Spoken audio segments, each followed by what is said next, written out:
하나님께서는 이스라엘에 또 다른 선지자를 보내셨습니다. 그 선지자의 이름이 아까 말씀드렸던 예레미야였고, 여러분, 이 예레미야는 원래 제사장 집안의 사람, 그러니까 가만히 있으면 제사장 직분을 물려받아서 평안하게 안전하게 살 수 있는 제사장 직분의 사람이었고, 여러분, 이사야와 비슷하게 20살 전후에 제사장 직분의 사람이었음에도 불구하고 하나님의 부르심을 받아 제사장 직분을 버리고 선지자의 사명을 감당한 사람. 그런데 이 예레미야가 사역하던 시대의 특성이 언제냐면, 북왕국 이스라엘이 멸망하고 난 후 남왕국 유다도 바벨론에 의하여 멸망될지 모르는 이 위기의 순간, 그러니까 남왕국 유다가 멸망하기 50년 어간에 활동했던 사람, 이 사람이 예레미야라는 것이죠. 여러분, 앞서 이사야 선지자를 선지자 중에 선지자 중에 왕자, 구약의 사도 바울이라고 불렀던 것과는 다르게, 여러분, 이 예레미야는 어떻게 불렀냐면 눈물의 선지자 예레미야라고 불림을 받았습니다. 여러분, 왜 이 예레미야가 눈물의 선지자라고 불림을 받았을까? 왜냐하면 그가 선지자의 삶을 살아가기는 했지만 그의 삶이 참 기구하고 굴곡이 많은 삶이었습니다. 말씀을 준비하다가 이사야 선지자와 예레미야 선지자의 공통점과 차이점을 좀 발견하게 되었는데, 여러분, 이사야 선지자와 예레미야 선지자의 공통점은 둘 다 위대한 선지자라는 거. 그래서 선지서를 읽게 되면 이사야 선지자를 읽고, 특별히 저는 제가 처음 하나님께 부름을 받을 때는 이사야 선지자의 이야기를 통하여 하나님의 콜링을 받았거든요.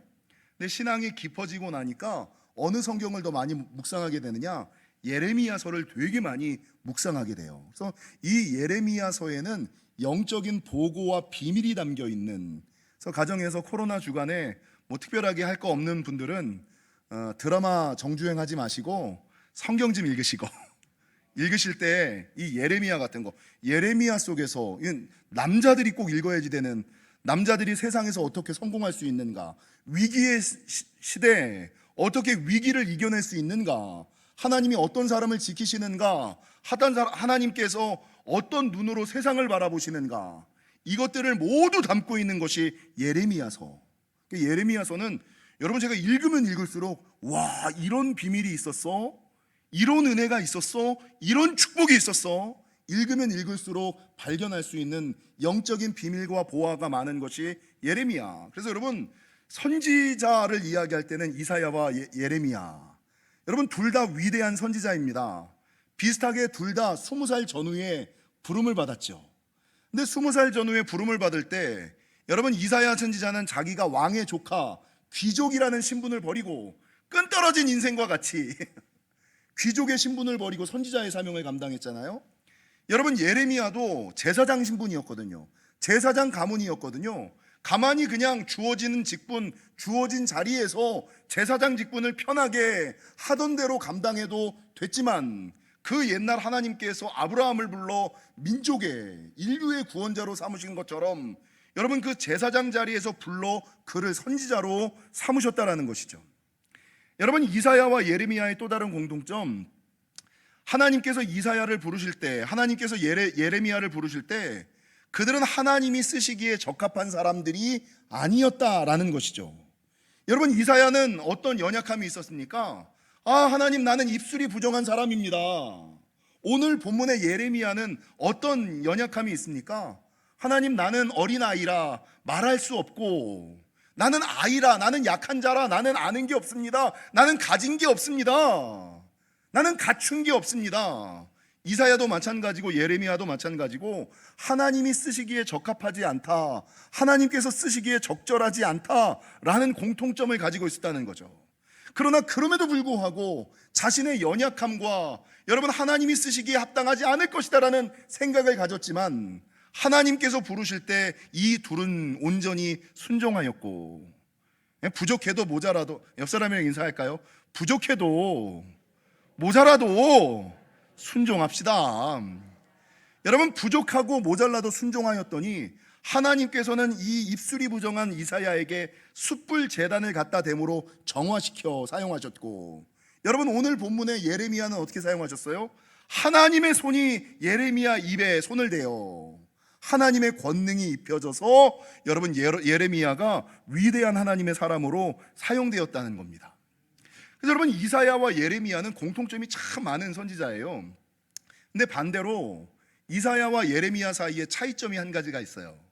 그게 뭐냐면 이사야는요 그래도 당대에 세상 사람들에게, 이스라엘 백성들에게 인정받고 존중받고 환영받는 사람, 그렇게 인정받고 환영받고 사랑받는, 그래 많이는 받지는 않았지만 그래도 그럼에도 불구하고 당대에 있는 이스라엘 백성들이 이사야 선지자라고 이야기를 하면 인정하고 존중하고 그래도 환영하는 사람이었다고요. 근데 오늘 본문의 예레미야는 여러분 이사야 선지자와 동일한, 어떻게 보면 더 탁월한 하나님의 사명을 잘 감당했음에도 불구하고 여러분 사람들에게 오해와 거절, 무시와 박해, 나아가서 감금과 폭행, 살해 위협까지도 받았던, 사람들로부터 환영받지 못하던 선지자, 사람들로부터 인정받지 못하던 선지자. 여러분 그래서 이 선지자는 대부분의 사람들은 내가 하나님의 일을 하면, 내가 하나님의 일을 감당하면 좀 사람들에게 인정받고 사랑받고 존중받고 이래야 될 텐데 내가 하나님의 일을 하면서 왜 무시받고 오해받고 천대받고 학대받고 이래야지 돼라고 생각해서 그랬는지는 모르겠지만, 여러분 이 예레미야 선지자는 일평생 하나님의 일을 하면서 눈물로 살았던 선지자, 일평생 그냥 눈물로 살았던 선지자. 얼마나 자기가 하는 사명이 힘들고 어려웠든지 예레미야 20장 18절에 보니까 이 예레미야가 뭐라고 한탄하는 장면이 나오면요, 어찌하여 내가 태에서 나와서 고생과 슬픔을 보며 나의 날을 부끄러움으로 보내는 거. 이게 무슨 말이냐면 내가 왜 태어났지? 내가 괜히 태어나서 이 고통과 슬픔의 나날을 지내는구나. 그러니까 자기의 생일을 저주하고 자기의 태어난 것을 후회하고 한탄하고 탄식하는 삶, 얼마나 힘들었으면. 태어나지 않았던 것이 좋았을 뻔했어. 내가 괜히 태어난 것 같아. 내가 괜히 선지자 사명을 맡은 것 같아. 후회하고 한탄하고 탄식하는 삶. 여러분 예레미야가 하나님의 일을 감당하면서 왜 그런 삶을 살았을까? 왜 예레미야가 위대한 선지자임에도 불구하고 눈물의 선지자라는 부름을 받았을까? 여기에는 두 가지 의미가 있어요. 두 가지 이유가 있어요. 여러분 첫 번째, 예레미야가 눈물의 선지자라고 불림받은 이유는 하나님께서 맡겨주신 사명 때문에, 하나님께서 맡겨주신 사명 때문에 일평생을 울면서 살아갔어요. 일평생을 그냥 눈물 속에서 살아갔어요. 여러분 제가 목회를 하다 보면은요 갈등이 하나 있어요. 그게 뭐냐면 대부분의, 거의 모든 성도님들은 설교를 듣든 목회를 하든 좋은 소리, 편한 소리, 쉬운 소리, 위로의 소리, 격려의 소리, 축복의 소리를 듣기를 원한다는 거예요. 우리 딸내미가 요 앞에 있는데 얼마 전에 제 설교를 듣다가 한마디 하더라고요. 아빠, 이야기 강해 설교 좀 그만하면 안 돼? 이야기 강해 설교 좀 그만하면 안 돼? 나도 위로의 소리, 이렇게 격려의 소리, 축복의 소리, 이런 그냥 지금 상황에 맞는 그런 설교를 좀 듣고 싶어. 이게 제가 한 2주 쇼크 속에 빠져 있었어요. 이야기 강해 설교 좀 안 하면 안 돼? 다른 목사님들처럼 편한 설교, 쉬운 설교, 재밌는 설교 이런 거 하면 안 돼. 이런 거. 근데 여러분 저도 그런 거 할 줄 알거든요. 옛날에 했었거든요. 그것 때문에 좀 고민이. 여러분 모든 사람들은 쉬운 설교, 편한 설교, 재밌는 설교, 위로하는 설교, 격려하는 설교, 축복하는 설교를 듣기를 원해요. 모든 사람들이 다 그렇죠. 여러분 오늘 예레미야가 살고 있던 시대에도 대부분의 이 사람들이 살고 있던 시대가 어떤 시대예요? 북왕국 이스라엘은 이미 아수르에 멸망을 했고 남왕국 유다가 겨우 남아있긴 한데 이 아수르가 무너지면서 바벨론이라는 거대 제국이 다시 탄생하면서 이 남왕국 유다까지도 잡아먹으려고 하는, 그래서 여러분 언제 바벨론에 의하여 우리나라가 멸망당할지 모르는 위기 가운데 처해 있는 지금 한국이 미국과 중국 사이에 껴있는 것처럼 이것과는 비교할 수 없는 풍전등화의 상태가 당시 남한국 유다의 상황이었다는 거죠. 그러니까 사람들이 다 불안해하는 거예요. 늘 걱정하는 거예요. 염려하는 거예요. 근데 그때에 있었던 선지자들 중에 많은 선지자, 아합과 시드기야와 하나냐와 스마야가 나타나서 여러분 수많은 사람들에게 예언하고 설교하기를, 야 괜찮아, 문제없어, 하나님이 지키실 거야, 하나님이 돌보실 거야, 결코 믿음의 사람들은 망하지 않아, 이런 설교를 하는 거예요. 여러분 듣기는 너무 좋잖아요. 하나님이 지키실 거야, 하나님이 돌보실 거야. 여러분 믿음의 사람은 무너지지 않아, 성전은 회파되지 않아. 아무리 그들이 횡행해도 하나님의 백성은, 하나님의 나라는 망하지 않아. 이게 당시에 아합과 시드기야와 하나냐와 스마야 당대의 선지자들이 하던 설교였어요. 근데 예레미야는 기도하면 할수록 하나님께 받은 음성이 뭐냐?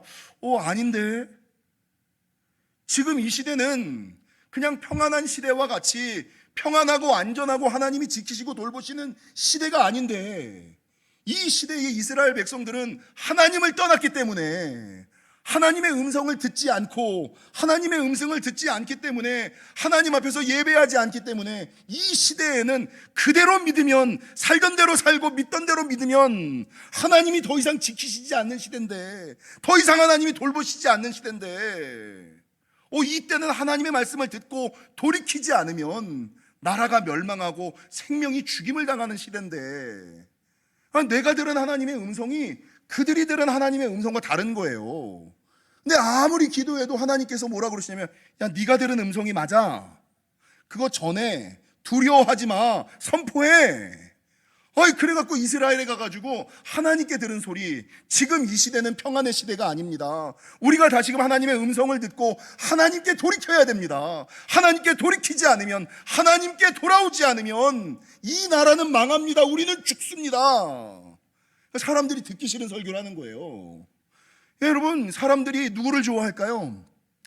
예레미야를 향한, 예레미야는 혼자고 아합과 시드기야와 하나냐와 스마야나 수많은 선지자들은 평안을 설교하고 축복을 설교하고, 예레미야는 심판과 저주를 설교하니까 수많은 사람들이 이 사람들 편을 들면서 예레미야를 향하여, 이 나쁜 선지자, 거짓 선지자, 싹군, 배신자, 바벨론의 편을 드는 자, 성도들을 사랑하지 않는 자, 교회를 핍박하는 자, 이래가면서 이 예레미야를 향하여 막 손가락질을 하고요, 예레미야를 배신자라고 매국노라고 여러분 때리고 가두고 손가락질 하더라는 거죠. 여러분 어느 정도까지였냐면, 예레미야 11장에 보면 예레미야의 고향이었던 아나돗 사람들, 그러니까 예레미야가 아나돗 힐기야 가문의 자손이거든요. 그러니까 아나돗은 내 고향 사람들이야. 여러분 세상 사람들이 다 나를 욕해도, 재원이 너만 나를 욕 안 하면 아빠는 괜찮아, 그럼 살 소망이 있어. 근데 너까지 나를 욕하면 아빠 못 살아. 이거랑 똑같은 거예요. 여러분 세상 사람들이 나를 다 이해하지 못해도 괜찮아. 세상 사람들이 다 나를 욕해도 괜찮아. 그러나 내 가족만은, 이 사람만큼은 나를 알겠지, 이 사람만큼은 나를 이해하겠지 라고 생각했던 이 고향 사람들, 아나돗 사람들이 예레미야를 향하여 사람들 소리를 들으니까, 진짜 예레미야가 가짜인가 봐, 저거 매국노인가 봐, 배신자인가 봐, 이러면서 여러분 예레미야를 향하여 여러분 손가락질을 하면서, 예언하지 말라, 너 설교하지 마, 너 예언하지 마, 그러면서 너 더 이상 여기서 예언하고 저주를 이해하고 심판을 이야기하면 내가 너 죽여버릴 거야, 내가 너를 먼저 죽일 거야. 이 고향 사람들한테, 믿었던 사람들한테, 여러분 이게 예레미야가 당시 처해져 있었던 협박과 살해 위협. 그러면 예레미야가 나는 하나님의 일을 감당한 것밖에 없는데, 나는 하나님이 전하라 그래서 전하는 건데, 나는 하나님께서 말하라 그래서 말하는 건데, 나도 하기 싫지. 아빠도 이야기 강의 설교 하고 싶지 않아. 막 쉬운 설교, 재밌는 설교, 예화 설교 이런 거 하고 싶을 때가 있어. 그런데 하나님이 명하신 거니까, 오늘 예레미야 1장에 나오잖아요. 주님이 뭐라 그러셨어요? 너는 아이라 말하지 말고 내가 너를 누구에게 보내든지 너는 가며 내가 내게 무엇을 명령하든지 너는 말할지어다. 야, 내가 말한 대로만 해. 사람들 눈치 보지 마. 형편 살피지 마. 처지 살피지 마. 여러분 17절, 그러므로 너는 내 허리를 동이고 일어나 내가 내게 명령한 바를 다 그들에게 말하라. 그들 때문에 두려워하지 말라. 내가 그들 앞에 두려움을 당하게 하지 않게 하라. 이 음성을 들었으니, 야, 내가 사람들의 눈치와 인정을 좀 받아, 가끔 가다가 좀 위로 설교, 축복 설교, 격려 설교도 좀 하고 싶고, 근데 이거 하나님께서는 그렇게 하지 말라 그러니까, 이 예레미야가 이 중간에서 이러지도 못하고 저러지도 못하는, 내가 하나님 음성을 들어야지 되느냐, 사람들 눈치를 봐야 되는가, 사람들 요구를 들어야 되는가, 이거에 대한 갈등이 계속 있으니까 이러지도 못하고 저러지도 못하고 예레미야가 그냥 맨날 울고 사는 거예요. 울고 사는 거예요. 백성들에게 가서는 이렇게 울고 하나님에게 가서는 이렇게 울고.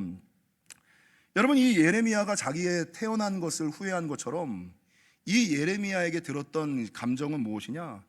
왜 하필 내가? 나도 이사야처럼 인정받는 일 좀 하고 싶은데, 나도 엘리야처럼 기적을 행하는 선지자가 됐으면 좋겠는데, 왜 하필 나에게는, 왜 하필, 하나님 왜 하필 나에게는 이런 명령을, 이런 사명을, 이런 직분을 왜 하필, 왜 지금 나에게, 이런 마음. 이게 지금 예레미야가 처해져 있는 마음이라는 거죠.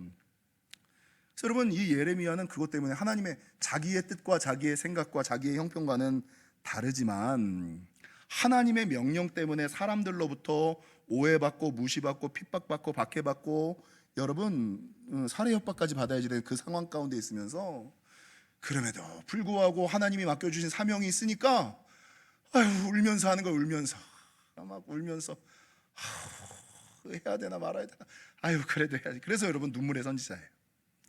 그래서 눈물의 선지자예요. 여러분, 두 번째, 이 예레미야가 눈물의 선지자인 이유는요, 이 예레미야가 자신이 처해져 있는 상황과 환경, 하나님이 맡겨주신 사명에 대한 이 부대끼는 마음 때문에 울은 것도 있지만, 진짜 이 예레미야가 눈물의 선지자라고 얘기했던 이유는 무엇이냐?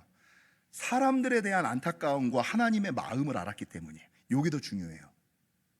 그러니까 사람들과 하나님 사이에서 이러지도 못하고 저러지도 못하는 기구한 운명 때문에 울은 것도 있지만, 여러분, 예레미야가 진짜 눈물의 선지자라고 얘기했던 이유는, 여러분, 예레미야는요 하나님의 음성을 듣고 하나님의 뜻이 무엇인지를 알아. 하나님의 계획이 무엇인지를 알아. 그래서 하나님의 말씀을 전했어. 근데 이 백성들은 여전히 안 듣거든. 그러면 여러분, 이 사람들이 안 들으면, 이 사람들이 안 들어오면 이 사람들이 어떻게 될 거라는 것까지도 예레미야는 알아요, 몰라요?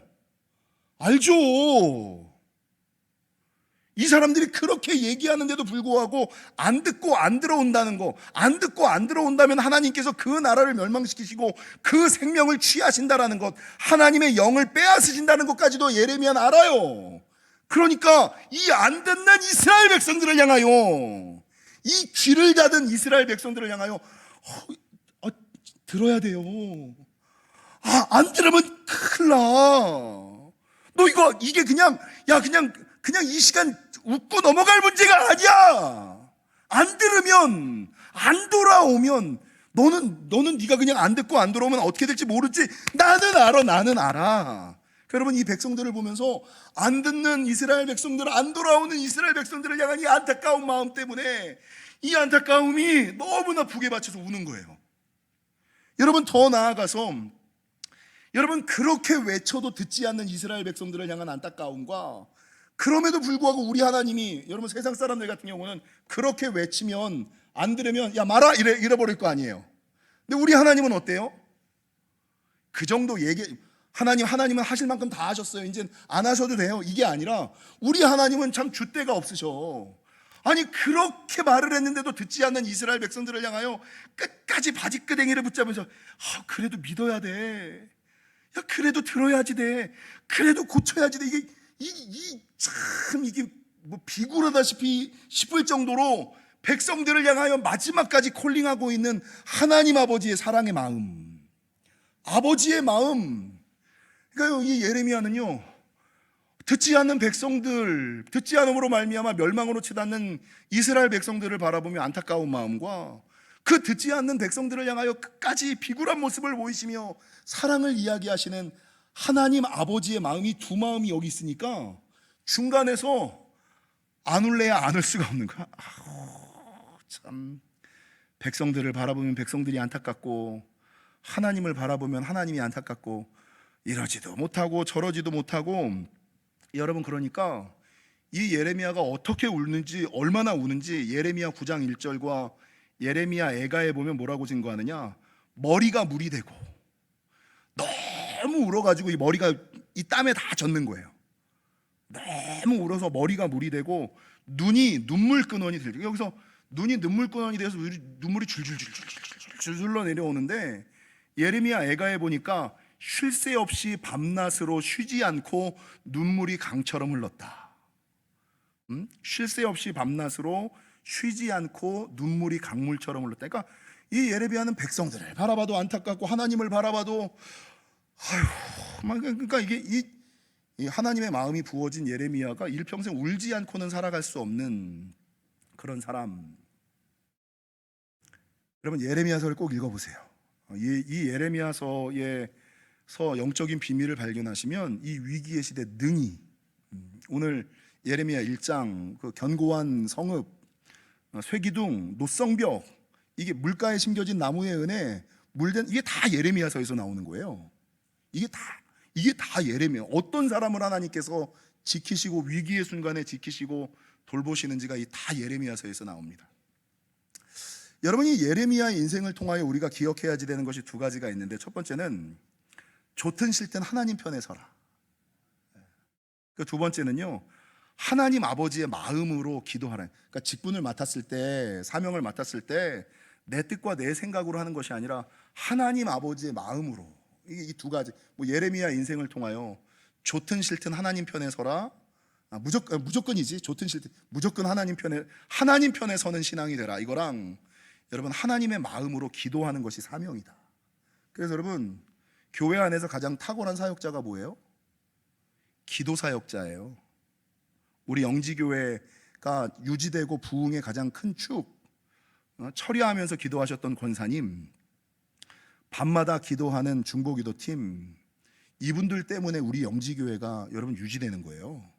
안전할 수 있는 거예요. 근데 이 맥이 끊겨요. 지금 이 맥이 밤새워 기도하시던 분들의 연세가 75세, 80세를 넘어가시니까 60대, 70대에서 그것들을 이어받지 못하는 거예요. 그래서 전 지금 영지교회 영적인 맥, 영맥이 끊길까 하여 정말 젊은 사람들은 기도하지 않거든요. 새벽에 보면 기도하는 분들, 젊은 사람들이 새벽에 나와 기도하는 사람들은 여러분 10의 하나가 아니라 진짜 이게 기도 사역이 얼마나 중요한지를 모르는 거예요. 이게 기도의 사역이 얼마나 중요한지를 모르는 거예요. 어찌됐건 여러분, 오늘 본문을 통해서 두 가지를 시사하는데, 저는 이 두 가지 중에서 한 가지만 하나님 편에 서는 신앙이 되라, 이것만 지금 말씀을 드리고 넘어가려고 해요. 여러분, 살다 보면 내 뜻과 의도와는 관계없이 하나님 편이냐 사람 편이냐, 이 편이냐 저 편이냐 선택해야지 되는 갈등에 처할 때가 많아요. 근데 문제는 내가 하나님 편에 서는 것이 사람 편에, 하나님의 편과 사람 편이 같아. 하나님의 일을 하는 것이 사람들에게 인정받고 칭찬받는 거랑 같아. 이러면 좋은데, 특수한 경우에 하나님 편에 서는 것이 오늘 본문의 예레미야처럼 사람들에게 오해와 무시와 천대와 박해를 받는 편에 서는 거일 수가 있다라는 것이죠. 그리고 그런 갈등의 순간에는 내가 그럼에도 불구하고 하나님 편에 서야 되는가, 아니면 세상 사람들 요즘 시대가 어떤 시대인데, 이 코로나 시대인데 사람 편에 서야 되는 게 아니야? 라고 갈등의 순간이 올 때가 있다라는 것이죠. 여러분, 이렇게 하나님 편에 설 것인가 사람 편에 설 것인가 갈등할 때 꼭 기억해야지 되는 말씀이 갈라디아서 1장 10절, 사도 바울이 뭐라 그랬냐면, 이제 내가 사람들에게 좋게 하랴 하나님께 좋게 하랴, 사람들에게 기쁨을 구하랴 내가 지금까지 사람들의 기쁨을 구하였다면 그리스도의 종이 아니니라. 이 말씀이 떠오르면 괜찮은 신앙이에요. 내가 사람을 기쁘게 할 것인가, 사람에게 인정받을 것인가, 사람에게 사랑받을 것인가, 내가 하나님께 인정받을 것인가, 하나님께 사랑받을 것인가. 여러분, 사람에게 사랑받는 것이 하나님께 사랑받는 것이면 좋겠는데, 사람에게 사랑받는 것이 하나님께 미움받는 것일 수가 있고, 하나님께 사랑받는 것이 사람들에게 미움받는 경우일 수가 있다라는 것이죠. 그때 그 위기의 순간 바른 선택과 결정을 하지 못해서, 여러분 세상 편에 선 사람들이 신약 성경에 나오죠. 데마와 그레스게, 디도와 두기고, 알렉산더. 위기의 순간, 먹고 사는 문제 때문에, 사람들의 인정과 칭찬 때문에 여러분 하나님 잘 섬기다가, 여러분 이 사람들은 하나님을 떠난 하나님 반대편에 선 사람들이었어요. 성경에 기록되어 있는 사람들. 데마와 그레스게, 디도와 두기고, 알렉산더, 이런 사람들. 근데 반면에 성경에서 기록하고 있는 사람들은 어떤 사람이냐? 그 순간에도 하나님 편에 서 있는 사람들이 있다. 누구예요? 세상에 죄가 간영할 때 오직 말씀을 지키며 120년인가요? 방주를 만들었던 노아. 세상 모든 사람들이 미쳤어. 무슨 중동 지역, 이 땡볕 같은데 무슨 비가 내려. 근데 세상 사람들이 다 그러는데 혼자서 그냥 하나님의 음성 듣고 그냥 방주 만들잖아요. 그 사람이 방주를 만들어서 가족과 가문을 구원시킬 뿐만 아니라 인류 역사를 계승하였잖아요. 여러분 애굽의 바로가 애굽에 있는 모든 히브리 남자아이를 죽이라고 할 때, 여러분 이 히브리 산파가 왕의 명령을 들을 것인가, 하나님의 말씀을, 하나님은 생명을 경시하지 말라 그랬는데 하나님의 말씀을 들을 것인가, 바로의 말을 들을 것인가 고민하다가 하나님의 명령을 듣죠. 바로의 명을 어기고. 그래서 어떻게 태어납니까? 모세가 생명을 잇고 이스라엘을 구원하고 하나님 역사를 계승하게 되지 않습니까? 여러분 여리고성의 라합을 보십시오. 라합은요, 어떻게 보면 여리고성 자기 민족을 배반한 사람이에요. 자기 살겠다고. 그러나 하나님을 경외하고 하나님의 역사를 알고, 여러분 이스라엘의 정탐꾼들을 살려주고 하나님 편에 섬으로 말미암아 나와 내 가정을 구원할 뿐만 아니라, 여러분 하나님 역사, 다윗의 조상 예수님의 조상이 되는, 성경에 기록되는 놀라운 기생이었음에도 불구하고, 여러분 이방인이었음에도 불구하고 하나님 나라의 사람이 됐다는 거죠. 여러분 룻기에 보면은요, 룻의 시어머니 나오미가 자기 두 아들이 다 죽고 나니까 자기의 두 며느리들에게 뭐라 그러냐면, 야 이제 니네 남편도 없는데 니네 살 길로 다 돌아가.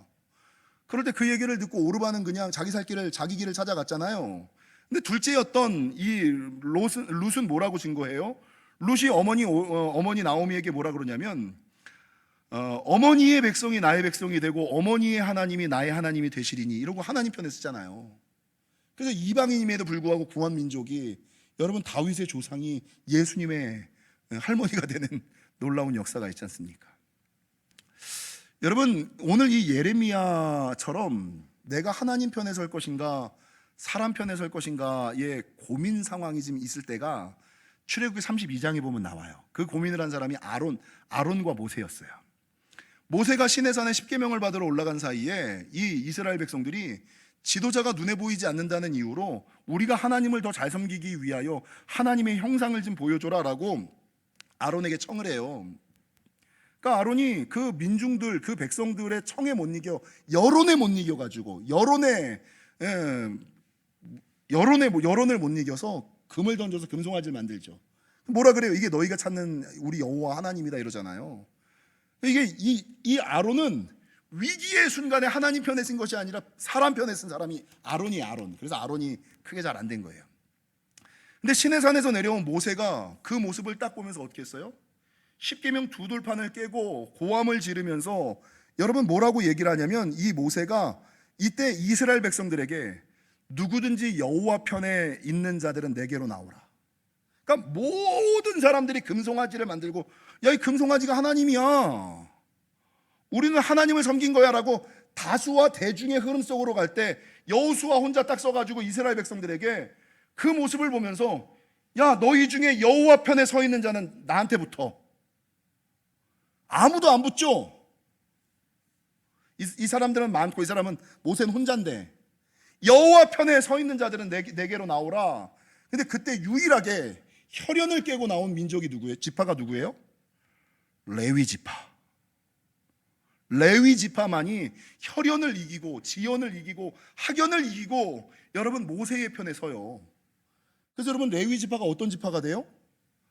영의 복과 육의 복을 두 배를 받는 축복이 되고요. 저주가 끊기는 축복을 받고요. 여러분 이 땅 살아갈 때 하나님을 섬기는 제사장 민족이 되잖아요. 아무도 하나님 편에 서려고 하지 않는 그때에, 여러분 하나님 편에 선 사람들에게 하나님이 주시는 은혜와 축복은 이런 것이라는 겁니다. 사랑하는 성도 여러분, 지금 이 시대 세상의 소리와 하나님의 소리를 좀 분별하시기를.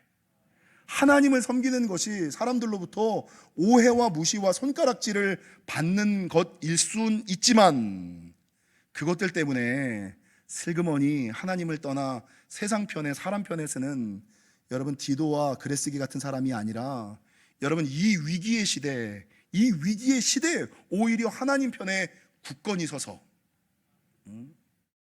그 성경에 나오는 지난 시간 말했던 그루터기 신앙이 이런 사람이에요.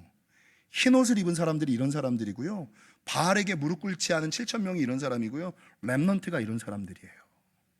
라는 것은 여러분 이 위기의 시대에 세상의 흐름과 세상의 못들을 따라가지 않고, 좀 눈물이 나더라도 저도 새벽 나올 때 막 울고 싶을 때 있거든요. 이거 해야 되나? 죽겠. 오늘은 안 가면 안 되나? 막 이럴 때 있어요. 근데 믿음의 사람은요, 울더라도 할 건 하셔야지 돼요.